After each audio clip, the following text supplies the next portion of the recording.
హరిచంద్రపురం నగరికల్లు ఎత్తిపోతల పథకాన్ని వెంటనే ప్రారంభించాలని సిపిఐ జిల్లా సహాయ కార్యదర్శి కాసా రాంబాబు ప్రభుత్వాన్ని డిమాండ్ చేశారు. ఈ పథకం పల్నాడు రైతాంగానికి జీవనాడి వంటిదని, దీని ద్వారా పల్నాడు, ఉమ్మడి గుంటూరు, బాపట్ల, ప్రకాశం జిల్లాలకు త్రాగు, సాగునీరు అందుతుందని తెలిపారు. ప్రాజెక్టు పూర్తికి ప్రభుత్వం నిధులు కేటాయించి ప్రత్యేక ప్రణాళిక రూపొందించాలని కోరారు. రాష్ట్రంలో పెండింగ్ ప్రాజెక్టులు, ఎత్తిపోతల పథకాలను త్వరగా పూర్తి చేసి రైతులకు గిట్టుబాటు ధరలకు చట్టబద్ధత కల్పించాలని డిమాండ్ చేశారు. ఈ సమావేశంలో సిపిఐ నాయకులు, ఏఐవైఎఫ్ ప్రతినిధులు తదితరులు పాల్గొన్నారు.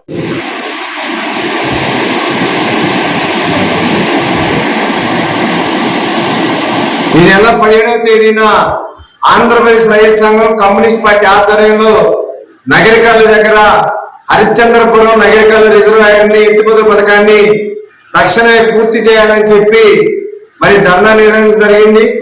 అధికారుల దృష్టికి, అదేవిధంగా గతంలో ఉన్న ప్రభుత్వం కానీ అంతకుముందు ఉన్న ప్రభుత్వం కానీ మొత్తం కూడా అనేక సార్లు కలెక్టర్ గారికి వాళ్ళందరూ కూడా అర్జీలు ఇవ్వడం జరిగింది. ఇప్పుడు చూస్తా ఉంటే నాగార్జున సాగర్ కుడికాలోకి నీళ్లు వచ్చే పరిస్థితి లేదు.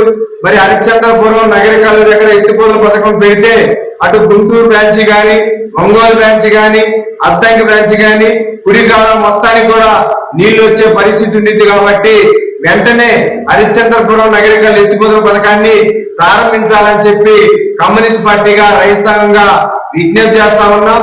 ఇది సుమారు 66 కిలోమీటర్లు. దీనికి గత ప్రభుత్వంలో అనేక యంత్రాలు, సామాను మొత్తం కూడా తరలించారు. దీని సానుకూలంగా రైతుల పక్షాన, అదేవిధంగా తాగు, సాగునీరు, చెరువులో నీళ్లు లేక ఈరోజు పశువులు కూడా చాలా ఇబ్బంది పడతా ఉంది. పశువులకు మేత కూడా దొరకట్లేదు. దీనన్నింటినీ దృష్టిలో పెట్టుకొని మన పల్నాడు జిల్లాలో ఉన్నటువంటి మరి ఎమ్మెల్యేలు వీళ్ళందరూ కూడా కృషి చేసి రాష్ట్ర ప్రభుత్వం దృష్టికి తీసుకెళ్లి ఈ యొక్క పథకాన్ని మళ్ళా ప్రారంభించాలని చెప్పి సిపిఐగా విజ్ఞప్తి చేస్తా ఉన్నాం. దీని వల్ల అనేక మంది ఆ పంటలు అన్ని కూడా ఎండిపోకుండా తాగు, సాగునీరు, పశువులకి గ్రాసం, అదేవిధంగా సాగునీరు అందడానికి ఉపయోగపడుతుందని చెప్పి ఈ సందర్భంగా తెలియజేస్తా ఉన్నాం.